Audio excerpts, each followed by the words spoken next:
Some things break with noise. Others with silence. And some, like Liana Hale, are broken quietly, while still standing. Before we dive into story, take a moment to like, follow, and subscribe. You won't want to miss what comes next. Rain slid down the courthouse steps in quiet rivers, gathering at the base like puddles of what once was. Liana stood near the door, her coat clinging to her skin, her fingers clutching a manila envelope that still smelled faintly of toner and stale air. She hadn't looked up once since entering the building. Not when they called her name, not when they slid the papers across the counter. Not even when Derek's name appeared beside hers, typed in bold, all caps, as though louder letters could make it less painful. She signed her name carefully, one letter at a time, her hand shaking. Liana June Hale. For the last time. Derek was just a few feet away. His voice was low as he spoke to Emily, their voices a hush of private murmurs. Emily smiled too easily, too brightly, her lipstick perfect even in the rain. Her hand looped tightly through Derek's arm, as though she'd already forgotten they were here to bury something. The little girl between them, Emily's daughter, also named Emily, tugged at her coat, pointing at puddles. Derek leaned down, ruffled the girl's hair. His wedding ring was gone. Liana noticed everything. The absence of the ring. The way Emily wore her hair the same way Liana used to, twisted up in a lazy bun, stray curls falling around her cheeks. The way Derek didn't once meet her eyes. She placed the pen down slowly. The clerk nodded, but Liana didn't hear whatever he said next. Her heart was pounding too loud. Her ears rang with the sound of everything she'd buried for the past year, every scream she'd swallowed, every question she never got to ask. How long? Why her? Why us? She stepped back, envelope pressed against her chest like a shield. Derek glanced her way. Just once. His expression was blank. No guilt. No regret. Just a man getting through a chore. Take care, he said softly. That was all. Liana didn't respond. Her throat had sealed shut. She turned on her heel and walked out the door, the cold air slapping her face the moment she stepped into the storm. Rain soaked through her coat immediately. The sky was a smear of gray above her, and the world felt too quiet. She moved slowly down the stairs, each step heavier than the last. Her feet reached the bottom before her heart did. At the edge of the sidewalk, she paused.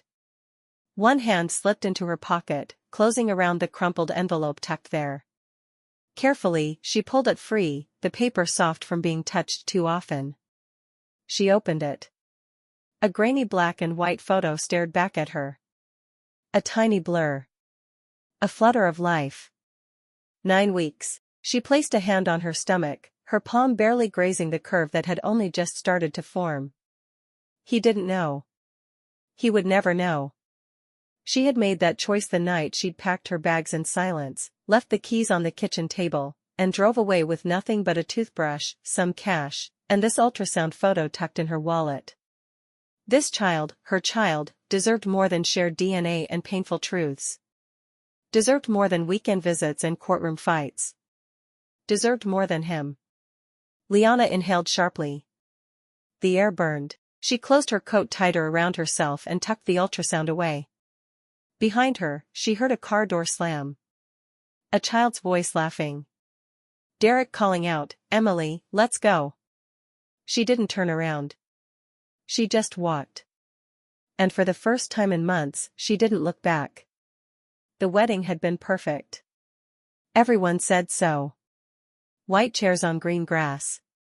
A pale pink sky. Liana had worn a dress that made her mother cry. Derek's vows were tender, sincere. He'd looked into her eyes as he said them, as though no other woman existed on earth. And Emily, her sister, her best friend, stood by her side, all laughter and champagne and coral lipstick.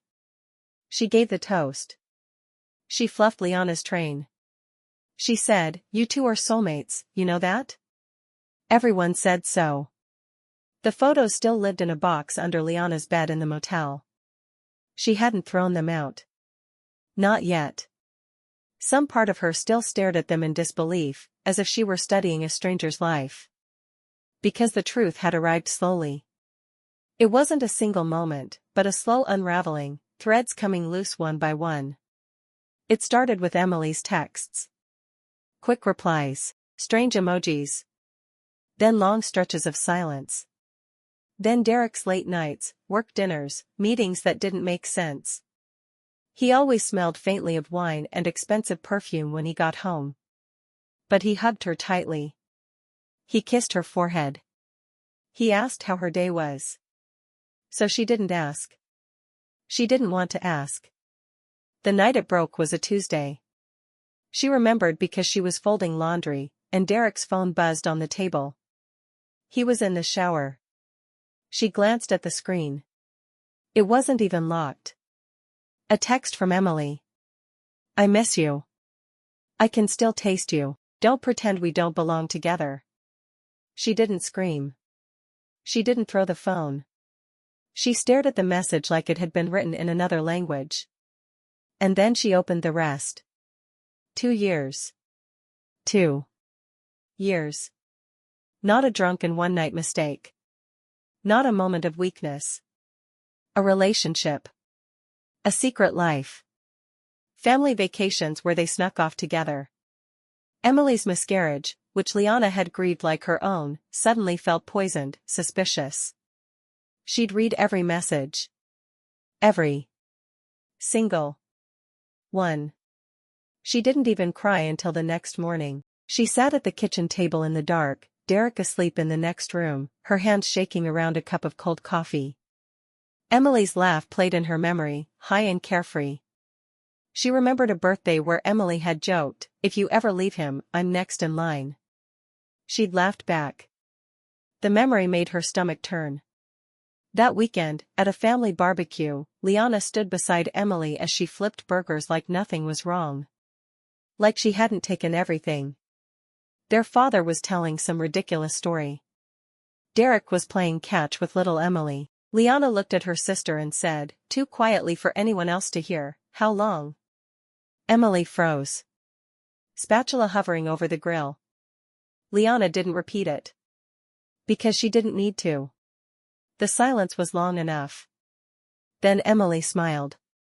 Just a tiny, cruel curve of her lips. As long as it needed to be. Liana nodded once. Then she walked inside and didn't speak to either of them again for 2 days. That night, Liana made 2 decisions: she would leave. And she would never tell them what she was taking with her. The motel smelled like bleach and broken promises. Liana folded the last of her sweaters into the suitcase, slow and methodical. The hour was just past midnight. The room's only light came from the bathroom, casting long shadows across the floor. Outside, the world was silent. Inside, she could hear her own heart ticking like a clock running out of time. She moved without panic. This had been planned in her mind for weeks, every step rehearsed during long showers and quiet drives. She packed what mattered: clothes, cash, her notebooks. Nothing that smelled of him. Nothing that belonged to Emily. The photo sat on the nightstand. She picked it up gently, the ultrasound. The blur of a tiny life still growing inside her. Proof of something innocent in the wreckage. A heartbeat. A new beginning. Her fingers traced the edges of the paper. This was hers. And only hers. Derek didn't deserve to know. Not after everything he'd taken. Not after choosing someone else, not once, but repeatedly, with calculation, with comfort, with time. She zipped the suitcase and slid the photo into her wallet. Her breath hitched just once. Not from fear, from the weight of silence, from the knowledge that when she walked out that door, no one would chase her. Not her husband. Not her sister. Not even her mother, who still thought Liana was being dramatic about the whole thing. She left no note. No forwarding address. No drama. Just the keys to the apartment placed neatly on the kitchen counter, and her wedding ring beside them, facing up, like a question. She walked out into the night, the suitcase wheels humming softly behind her. She didn't look back. There was nothing behind her worth turning for. The streets were empty. The world asleep. Liana climbed into the car she'd parked around the block, started the engine, and drove. Her hands were steady on the wheel. She didn't cry. She was done crying. She didn't have a destination, just distance. She drove until her gas tank blinked red. She drove until the sun began to rise and painted the horizon in pale gold. She drove until the name Liana Hale felt like someone else entirely. When she stopped, it was at a coastal town with quiet streets and fog curling around the rooftops like smoke. A place that didn't ask questions. A place where she could disappear. At the motel front desk, she hesitated, just for a moment, before signing the check-in slip with a new name.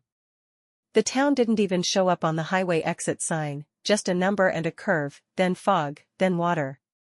Liana drove past pastel houses with wraparound porches, through narrow streets lined with bent mailboxes and forgotten flowers. The air smelled of salt, rain, and something slower than forgiveness. She checked into a motel that looked older than time. The man at the front desk didn't ask questions, just slid a form across the counter with a bored look. She hesitated, pen hovering. Then she wrote, Anna Lee. It came to her without thought, without weight. Anna Lee didn't have a husband. Anna Lee wasn't a woman who'd been betrayed by blood. Anna Lee was just tired. And pregnant. And quiet. The room was small. The wallpaper peeling. The windows fogged. But the lock worked, and the heat came on when she jiggled the switch, and that was enough. She slept for 2 days straight. When she woke, she ate crackers and applesauce and walked down to the pier, where seagulls fought over nothing and old men pretended to fish. The sea calmed her. It made her feel anonymous. She found a job posting taped to a lamppost. Help wanted, diner, dishwasher or server, cash, start now. It led her to a faded pink building with a crooked sign, Maria's Place.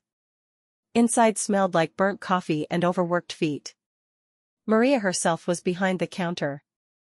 Late 50s. Sharp-eyed. No nonsense. Tattoos on her forearms and a voice like someone who'd fought her way out of somewhere worse. You got experience? She asked without looking up. Yes, Liana replied. Real experience? Enough. Maria glanced up. Her eyes softened just a little. She nodded toward the back. You start with dishes. If you don't complain, maybe you'll work your way up. That was it. No background check. No questions. Just a towel, a sink, and a stack of plates taller than a toddler. Liana worked quietly. Always quietly. She wore the same gray hoodie every day. She kept her head down. But she showed up on time. Didn't flinch when yelled at. Didn't talk back when a drunk customer called her sweetheart. Maria noticed. Sometimes, at closing time, she'd slide Liana a piece of pie wrapped in foil without saying a word. The first time, Liana almost cried. Her body changed quickly. The nausea gave way to cravings. Her feet ached. Her belly grew. She saved every tip in a jar hidden beneath her mattress. Every night, she placed a hand on her stomach and whispered something, not words, not prayers. Just presence. Just I'm still here. She told herself she wasn't hiding. She was protecting. There was a difference. One night, as Maria wiped down the counter, she glanced at Liana's belly and said, So. When's the kid due? And Liana didn't lie. The pain began on a Tuesday. Late. Quiet. Liana was wiping down the diner counter when it struck, a low, cramping ache that wrapped around her spine and clutched at her breath. She winced but kept working. She had to. Maria noticed. You okay? Liana forced a nod. Just tired. But by midnight, she wasn't just tired. She was in labor.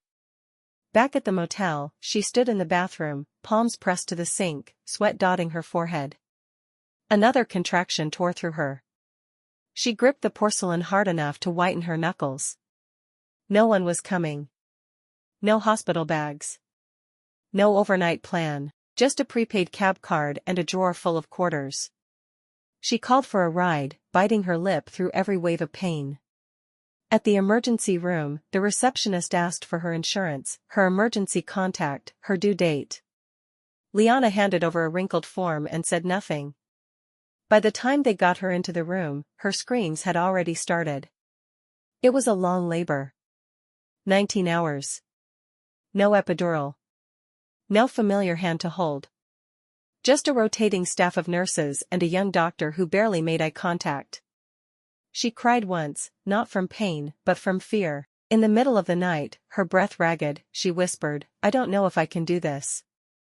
A nurse named Carla held her hand and said, "You're already doing it, sweetheart. You're doing it alone. That's harder than anything." When the final push came, Liana gave a sound that didn't feel human, part grief, part defiance, part prayer. And then, there he was. A baby boy. Slippery, red, furious. His cry was strong. He wailed like the world owed him something. They placed him on her chest, and everything went still. Liana stared at him, lips parted. Her arms trembled as she held him, her heart felt like it might burst. He was real. He was hers. The world didn't fall away. It sharpened. Every sense, every sound, every fear, clearer than ever. She ran her finger along his cheek. He quieted. Tears slid down her temples and into her hair. She whispered his name without thinking, "Noah. Noah." It felt right. Like water. Like safety. Like starting over. He had a full head of dark hair. Long fingers. And his eyes, when he opened them, just for a moment, were unmistakable. Exactly like Derek's. For the first time in months, Liana felt something heavier than rage. She felt grief. Because even in this moment, this beautiful, aching moment, she couldn't escape him. She couldn't pretend Noah was made from magic alone. She kissed her son's forehead. Then she closed her eyes. And promised him a life that didn't include the man who gave him those eyes. She named him Noah. And then she signed a birth certificate with no father listed. Noah was 4 now. He asked too many questions. Drew superheroes with crooked arms and capes that trailed into the sun. Made up songs about bugs and sang them too loudly in the grocery store. He had Liana's smile, and Derek's eyes. She tried not to see it, the shape of his lashes, the tilt of his jaw, but it was there. In quiet moments. In photographs. In the way strangers tilted their heads and said, "He looks like someone I've seen before."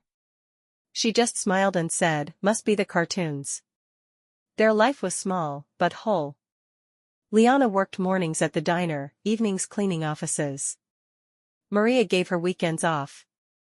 The motel let her stay past the usual limits once she started paying in cash and fixing leaky pipes herself. She made it work. Noah went to daycare with a battered sketchpad and an oversized lunchbox. Every day, he ran into her arms at pickup, yelling, "Mommy. I drew a lizard in a spaceship." Every night, she read to him, dog-eared fairy tales and old library books. After he fell asleep, she sat at the tiny kitchen table, and wrote letters she never mailed. "Dear Derek, his laugh sounds like yours. But I don't say your name around him. Not ever." She kept the letters in a box beneath her bed. One for every year. Each one dated, sealed, never addressed. Not because she missed Derek, because she needed to empty her chest of the things she couldn't say out loud. Some nights, she wondered if he thought about her. If he knew he had a son. Some nights, she hoped he did. Most nights, she prayed he didn't. The world outside their little life moved on without them. New presidents. Wildfires. Viral dances. Liana didn't follow any of it. Her entire world was 4 feet tall and obsessed with dinosaurs. One day, as she folded laundry and Noah played with a broken toy car, he looked up and asked casually, "Why don't I have a daddy?" The words landed like a slap. Liana's hands froze mid-fold. The shirt in her hands crumpled like her breath. She forced a smile. Some kids have mommies and daddies. Some just have mommies. That's okay too. Noah thought for a moment, then shrugged. Okay. Can I have more juice? That was it. But her hands didn't stop shaking until long after he fell asleep that night. That evening, she opened a new page, picked up her pen, and wrote, "Dear Derek, he asked about you today." I lied. Again. Derek hadn't said Liana's name in years. But he hadn't stopped thinking it. He lived in a sleek condo now, all glass and sharp lines, the kind of place that looked good in pictures but didn't smell like anything. No cinnamon, no plants, no warmth. Emily was still there.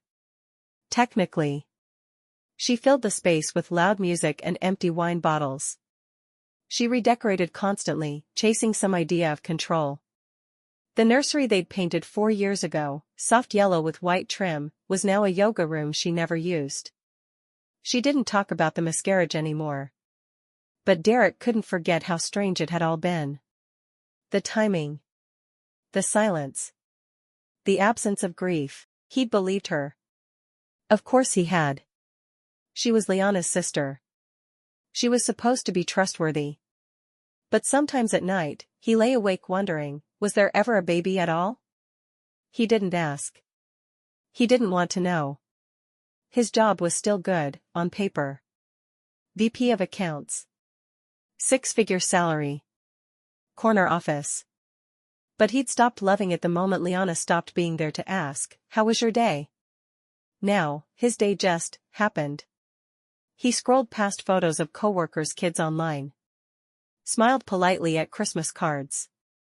Dodged baby showers like landmines. He had nothing to show for anything. Liana had vanished. Not just moved out, vanished. No forwarding address. No social media. Not even her parents knew where she'd gone.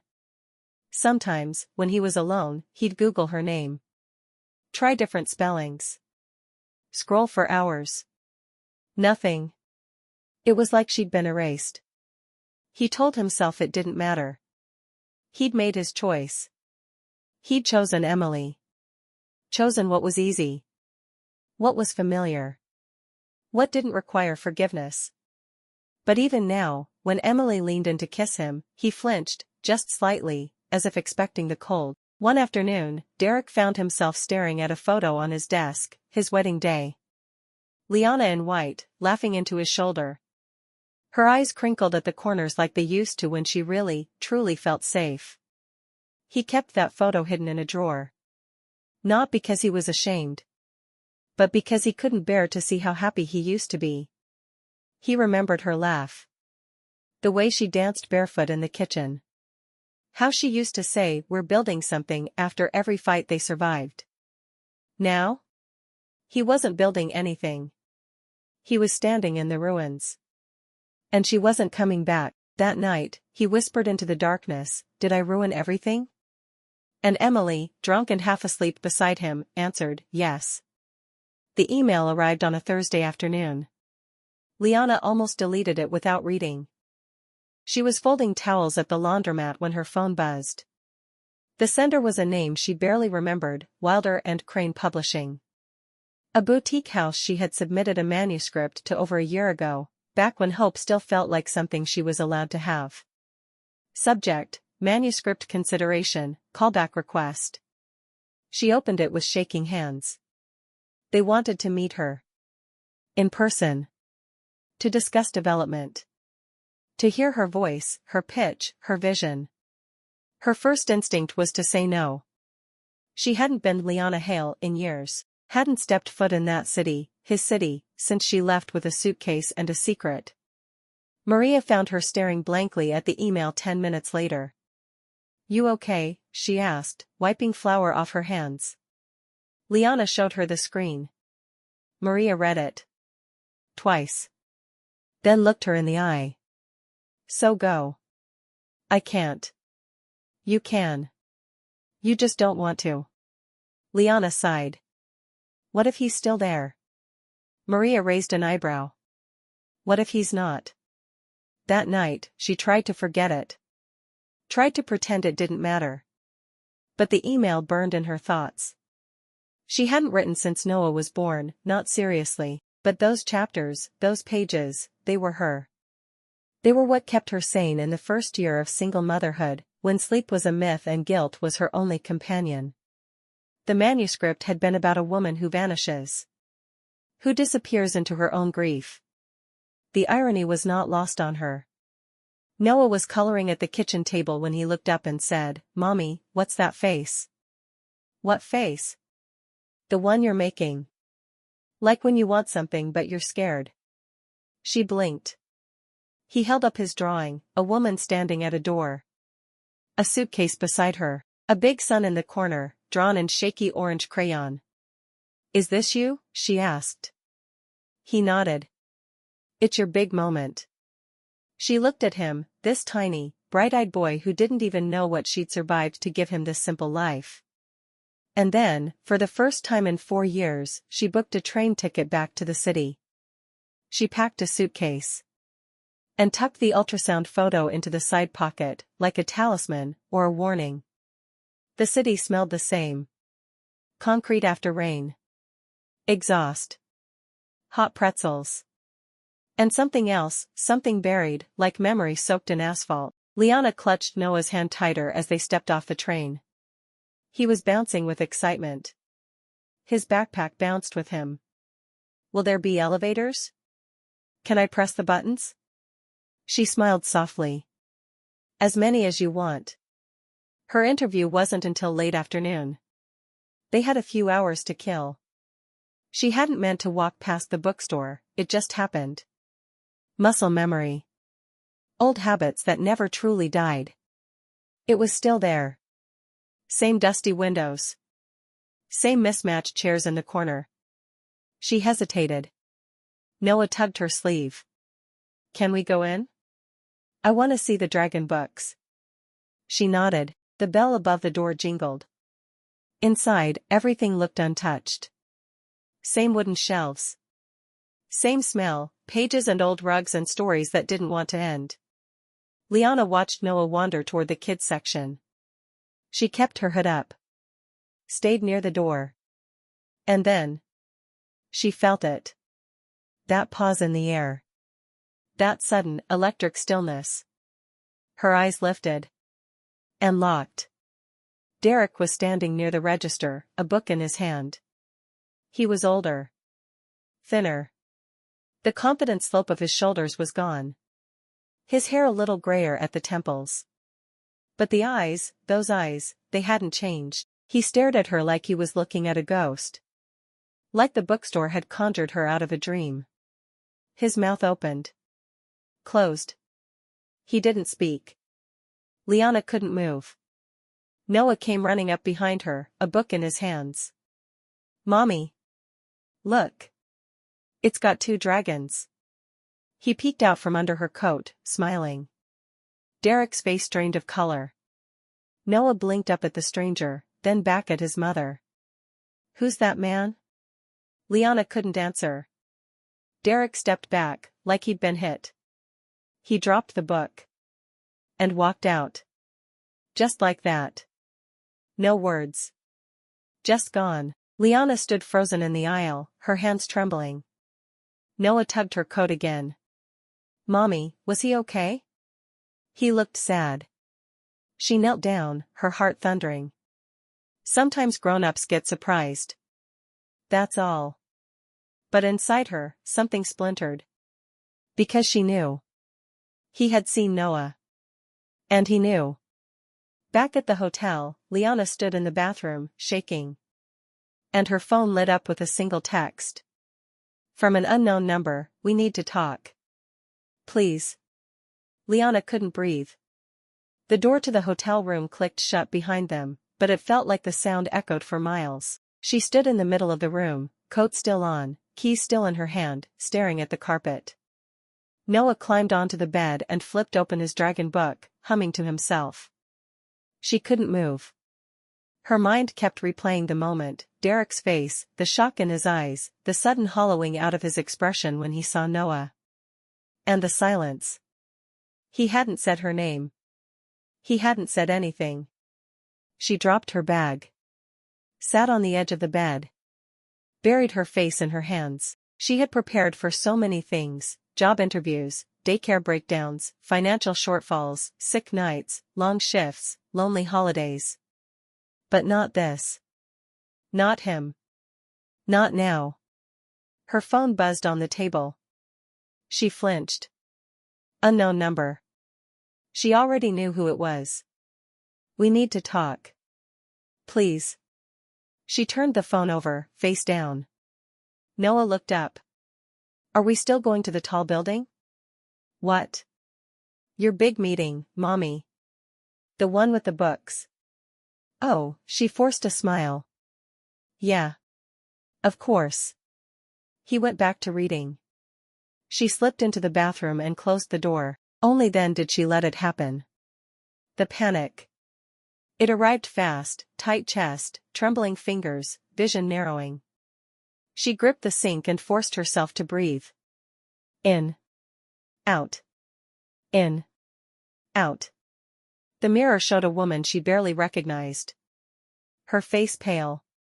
Her eyes wide, distant. Her lips moved but no sound came out. What if he followed them?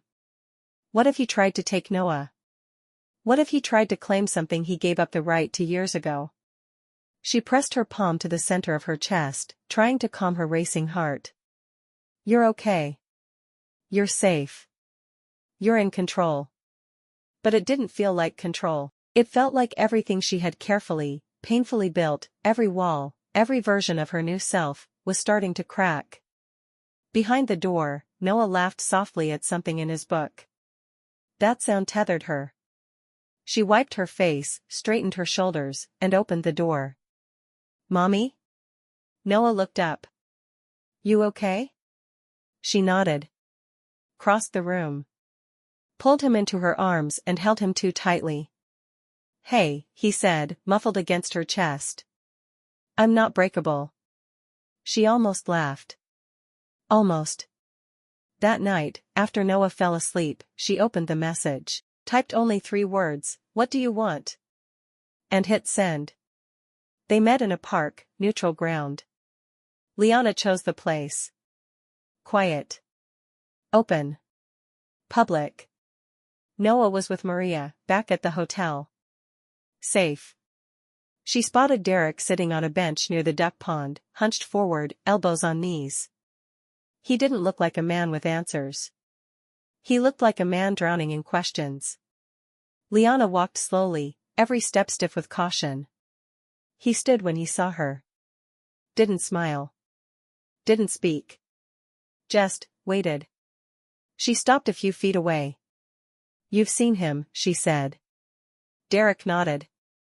I have. Silence sat between them, thick as fog. Liana folded her arms. What do you want, Derek? He ran a hand through his hair. I didn't come to fight. No? Then why now? Why me? Why him? His voice cracked. I didn't know. I swear to God, I didn't know. And if you had, she asked, eyes sharp. What would you have done? Left her? Fought me in court? Posted baby pictures online? Derek swallowed hard. He's my son. No, Liana's voice was cold.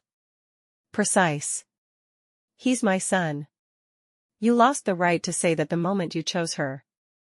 His mouth opened, then closed. You want to know what it was like, she said. I gave birth alone. 19 hours. No epidural. I screamed into a pillow so no one would call security. I named him by myself. I signed the papers by myself. I raised him by myself. Her hands were shaking now. And you want to come in now, 4 years later, and claim something pure? I made a mistake. No. You made a life out of lying. Derek's shoulders sagged. His voice dropped to almost nothing. Does he know? Of course not. I want to.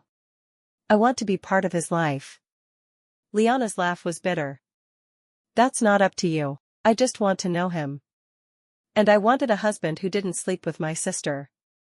We don't always get what we want. A long silence stretched between them. Finally, Derek whispered, "He looks like me." "Don't flatter yourself," she replied. He looked down, ashamed. Then said, "You were always the better one." Liana blinked, once, slow, and for a moment, something behind her eyes shimmered. But it passed. "Go home, Derek. I don't know where that is anymore." She turned. Didn't answer. Didn't look back. As she walked away, a small voice echoed in her memory, "Mommy, why was that man sad?" And this time, she didn't have an answer. Emily found her first. Of course she did. Word traveled fast, even when it wasn't spoken aloud. Derek had seen the child. The timeline was obvious. The silence made it louder. Liana stepped out of the hotel lobby into the gray afternoon when she heard her name. Not Anna. Not Mom. Liana. She turned. Emily was standing on the sidewalk, wrapped in a sharp, tailored coat. Her hair perfectly done. Her eyes bloodshot. They stared at each other like ghosts. Emily broke first. "You had his child?" Liana didn't flinch. "You sound surprised." "You ran," Emily spat. "You disappeared and played the victim while I—" "You what?" Liana snapped. "Stole my husband? Lied about a miscarriage? Built a life out of glass and called it love?" Emily took a step closer. "You don't get to act like you're innocent. You kept a child from him. You kept a sister from me." The words landed like stone. "I loved him," Emily said, "but it came out weak." Liana's voice dropped. "Then why are you still so empty?" For a second, just one, Liana saw something crack behind her sister's eyes. Emily raised her hand. The slap was sharp, quick, undeserved. Liana didn't flinch. She took the hit like stone takes the rain. Then looked her sister in the eye and whispered, "Feel better?" Emily's breathing was ragged. Liana stepped forward, calm, unmoved. "You had him. You won. You broke everything. And still, here you are. Angry. Threatened. Small." Emily shook her head, tears clinging to the rims of her eyes. "You don't understand." "No," Liana cut in. "You don't. You thought you took him. But you didn't. You took a version of him I'd already lost." Emily's hands trembled. "He still loves you." "That's not love." Another silence.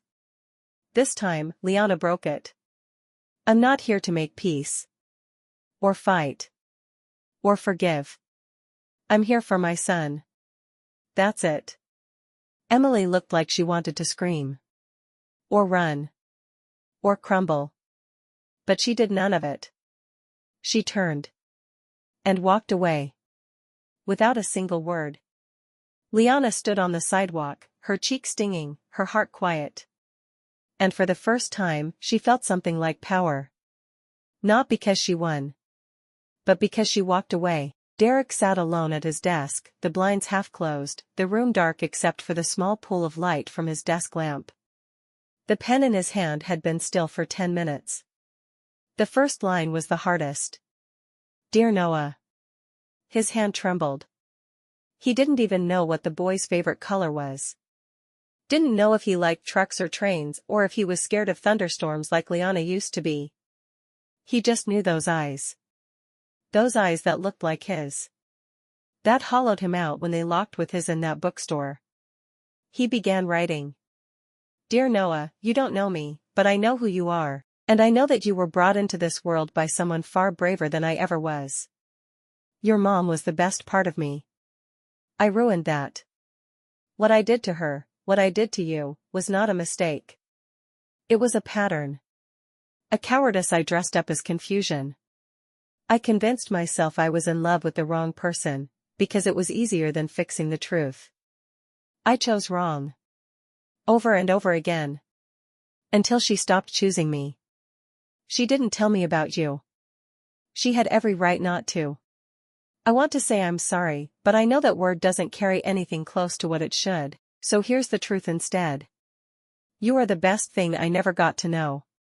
The best part of a woman I didn't deserve. But you deserve better than the man I was. If your mom ever reads this to you, I hope she knows that I finally understand. And I don't blame her. He signed it. Just his first name. He stared at the paper for a long time. Then folded it, sealed it, and stared at the envelope. He didn't know what he wanted. Redemption? Closure? A second chance? None of it felt real. Later that day, he drove across town. Parked outside Maria's diner. He waited until Liana's shift was over, watched from his car as she walked home with Noah, the boy skipping beside her. He didn't approach. He just walked inside and left the envelope with Maria. She may never want this, he said. But I needed to give it to someone who could decide. Maria didn't speak. She just nodded once. And slid the letter into her apron pocket. That night, Maria quietly slipped the envelope onto Liana's kitchen table. And said, if you open this, do it when you're ready. Not before. The walls of the school gym were covered in art, crooked paintings, glitter projects, pipe cleaner animals stuck to cardboard skies. Liana stood among the crowd, holding a paper cup of watery lemonade, scanning the chaos for Noah's name. He had begged her to come early.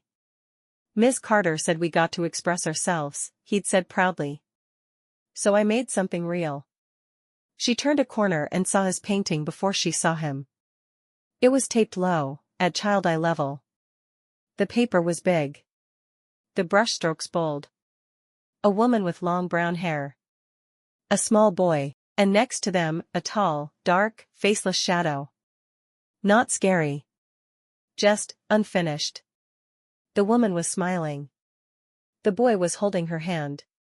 The shadow stood beside them, not touching. Just there. Liana felt something twist in her chest. She hadn't told him about Derek. Not really. Just said that families come in all shapes, that sometimes people leave, and it doesn't mean they don't love. But maybe kids didn't need names to understand feelings. Maybe they just knew. Noah came running up a moment later.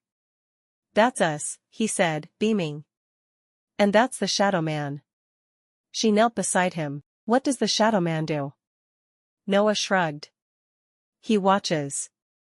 He doesn't talk much. But I think he listens. Her throat tightened. She was about to say something when she felt it. That weight in the air. She turned.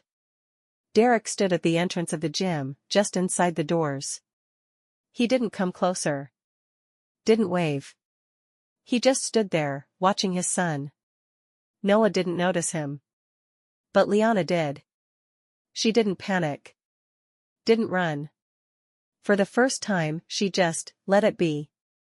Derek walked slowly toward them. Careful. Uncertain. When he reached the edge of the art display, he crouched, not to speak to Liana, but to look at the painting. He stared at the faceless man for a long moment. His voice was quiet. He put me in the picture. Liana said nothing. Then, slowly, she stepped aside.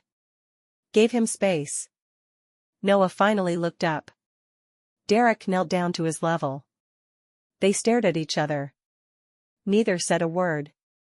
It wasn't a moment of reunion. Just recognition. Of what could have been. Of what still might be. Of what was already too late. As they left, Noah turned back and waved, and Derek, still kneeling beside the painting, raised his hand in return. Just once. They met one last time. Not in a courthouse. Not in a storm. Just a quiet bench near the playground, where Noah ran laughing in circles around the slides. Liana didn't speak first. Neither did Derek. It was, fittingly, silence that had always lived between them. I don't expect anything, he said at last. Good, she replied. He smiled, just barely. I wrote 100 versions of this conversation. Me too. they watched Noah run. His hair bounced in the wind. He jumped from one colored tile to the next like they were lava. I'm not asking for custody. Or rights. Or redemption, Derek said. I wouldn't give them to you. He nodded. Fair. She turned to him. Her voice gentler than it had been in years. Why are you really here, Derek? He looked down at his hands. Because for 4 years, I told myself I didn't want to look back. And now I know, that's where I left everything. Liana blinked slowly. You're not the only one who lost something. I know. He paused. Then added, but I think you're the only one who found something too. She looked at her son. Her jaw clenched, just a little. He's not a second chance for you, she said. He's not your redemption arc. I know, he whispered. He's your reason. They sat in silence for a long while. Finally, Derek stood. I'll stay out of the way, he said. Unless he wants more someday. Liana didn't stop him. Didn't beg. Didn't forgive. But just before he walked away, she said quietly, he likes dragons. And he's afraid of the vacuum cleaner. Derek turned. Smiled with tears in his eyes. Thank you. She nodded once. And that was all. Later, as Liana buckled Noah into the car seat, he looked up and asked, will I see the man again? She paused. I don't know, she said honestly. Okay. He leaned his head against the window, already tired from running. Liana sat behind the wheel for a moment before starting the car. She didn't feel victorious. Or healed. Or undone. She just felt, still. And in that stillness, something inside her loosened, not forgiveness, not closure, just permission. To go on. I didn't get justice. I didn't get closure. I got peace. And him.